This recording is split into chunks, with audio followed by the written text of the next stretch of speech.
Ejel teden mülдөй тонут телменен. Ана тауып алғашқа ереп сөйлеген. Қылындарға серташ тел, қымбат тыймайтчы кімдер білбеген.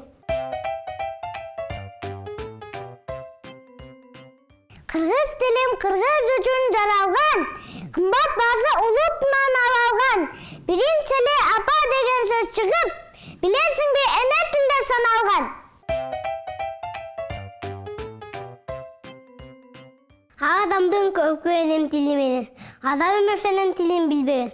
Енем тілін ұйық тұтып қатылған ечен деген ислам кеткен дүниеден. Қадіріңді ар бақса дақтайлы, айбин сөзін көз қайектейі сақтайлы. Бақтыбыздың туу чоқысы қырғыздың сымығынды түбөлкі бақтайлы. Дүниедегі бар қалдың ұйық тұтқан тілі бар. Ошол тілді сыйлач үшін опол тодой дили бар.